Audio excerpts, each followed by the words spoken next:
Welcome to a new edition of the Famous Interviews with Joe Dimino. On this episode, we talk with survivor, trucker, and author Michael Misfeldt. He is also a child of God, a husband, father, grandfather, volunteer hospital chaplain, a volunteer vacation Bible school, sixth grade boys leader. He's a minister. He is a celebrate recovery student, Army brat, and so much more. His dealing with suicide and depression, getting out of the pit book, is a heartfelt journey through the depths of depression and the struggles of suicidal thoughts, offering hope and guidance from a deeply personal perspective. Through sharing his own experiences and faith-based insights, he provides a compassionate approach to finding light amid darkness. It's quite a story. Enjoy. Again, Michael, thank you, sir, for taking a minute after the program today. I appreciate it. Thanks for having me. It's an honor. Yes, sir. So let's begin our conversation with, living through COVID was quite a thing. It changed so much for us. How did you make it through that time period, and how many ripples have been created that you're still feeling now? Well, I got COVID twice. First time I got it, I was out at work for 4 months due to fatigue and unable to go to work. And the second time, I was only out for 2 weeks. So dealing with that and dealing with a couple other things and I wasn't I had about a depression for about 6 years before, and I just never talked about it or did anything about it. And I think it just sat there, and then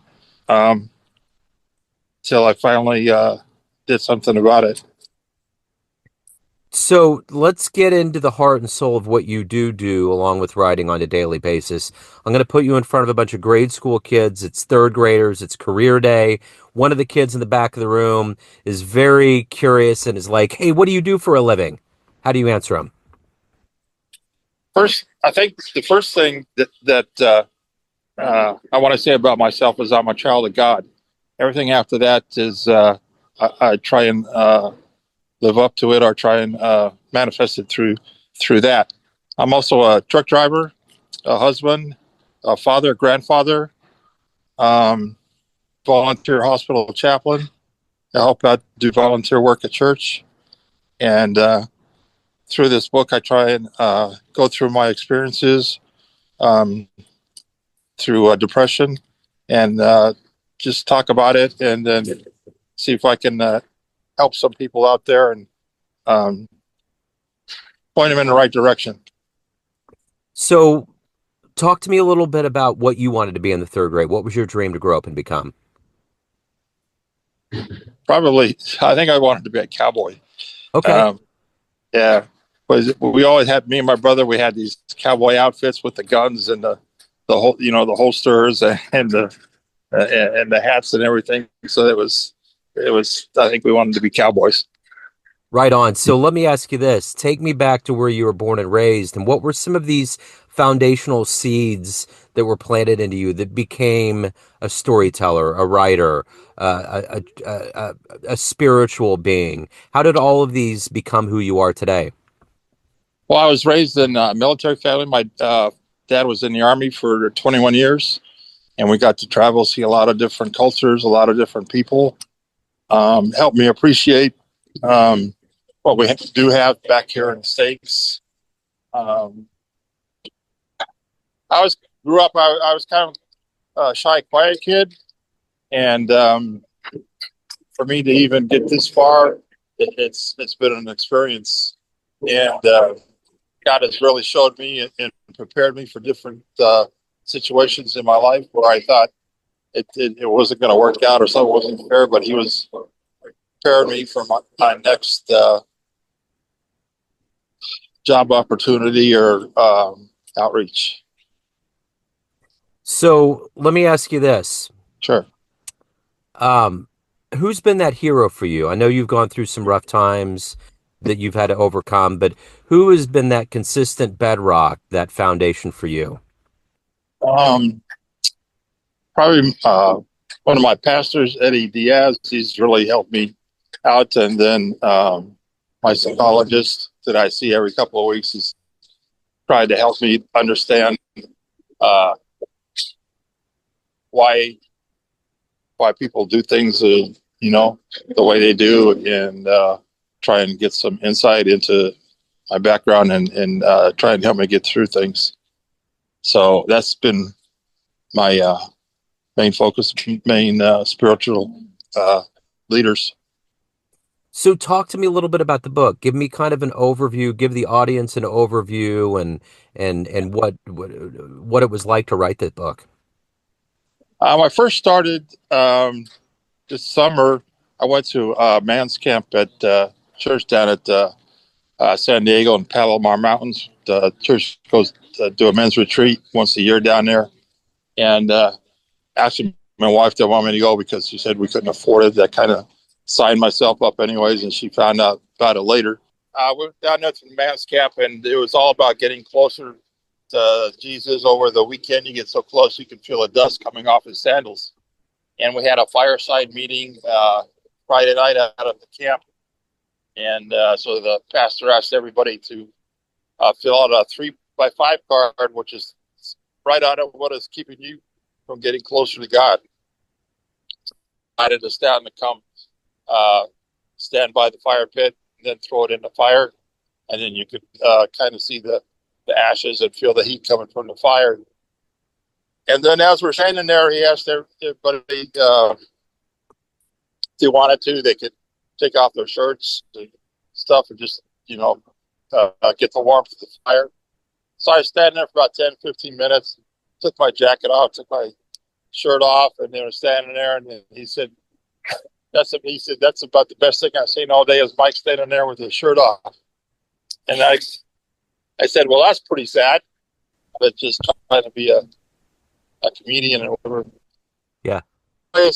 After about 10 minutes standing there, I asked if I could say something. He said, yeah, sure, go ahead.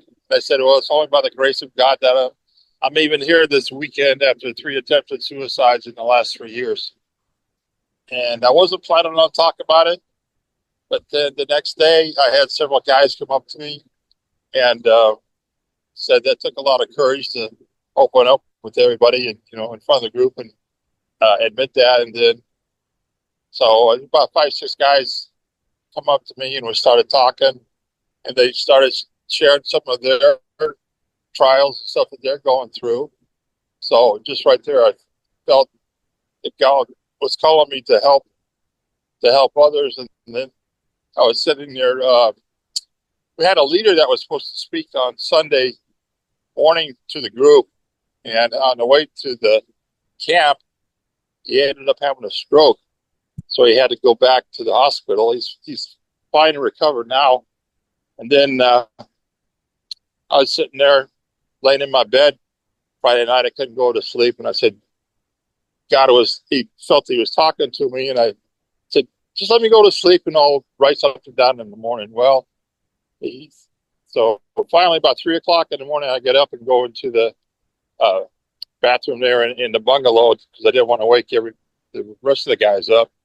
I just started writing. I ended up writing about 7 pages, and I gave it to the pastor in the morning to see if he had anybody that was going to talk, take the guy's replacement on Sunday morning. He said no. He says, well, take a look at that. I'd like you to take a look at this and see what you think.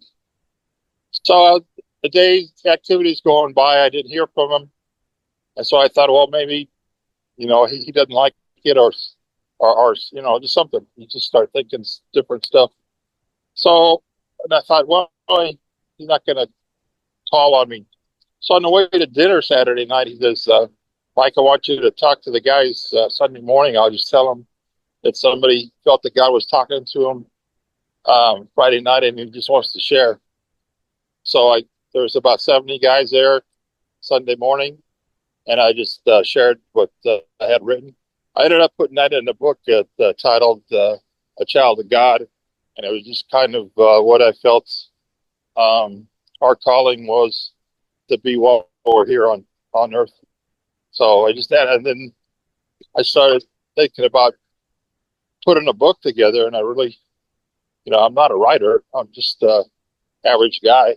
So it's been an incredible experience to go through this whole process. There's a lot of stories, whether it's in books or in films, of people overcoming adversity, depression, things that are, kind of dark.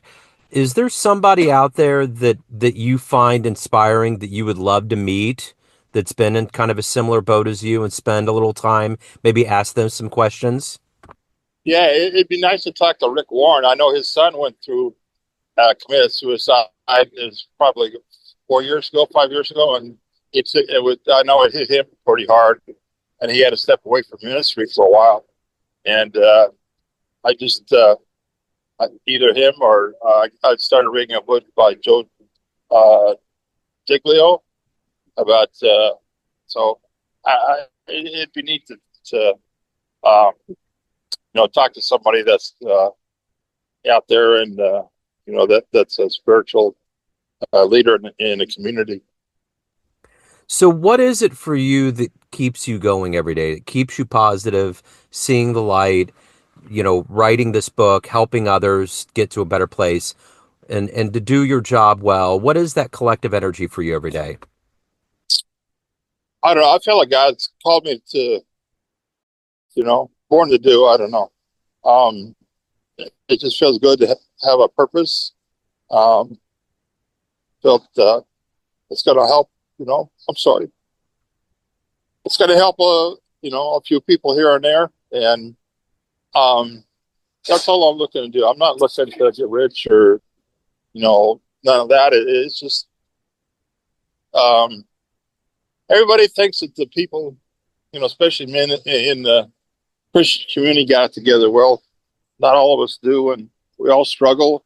We all go through ordeals, and I think we need to just talk about it and have a good conversation. If you know somebody that's going through some ordeals, or you think, just ask them, if they're doing all right or they can help them out. You'd be surprised. We're not supposed to talk about our feelings or emotions. And, I grew up and my dad never talked about his emotions or feelings. And I think the more we can do that, the more we can help each other, encourage Absolutely. each other. Yeah, very well said. So I'm curious, of everything that you've done and accomplished and become, what are you the proudest of in your life? Raising three good kids. None of them really got into trouble growing up. My son's 40. My oldest daughter's 42. My youngest daughter's 38. They're all married. They're productive kids. I got three grandsons. We kept them busy when they were growing up. They were either in church group at our baseball team or a softball team or soccer team, or Boy Scouts or Girl Scouts. So I don't think they had time to get in trouble. So that was a good experience for me. And then I used to be a workaholic, just work, and then I missed a lot of stuff. So let me ask you this, Michael. At the end of the day, everyone has a perception of you. Family, friends, everyone you work with, everyone that reads your book, but you run the show. What's your perception of you? Who do you think you are?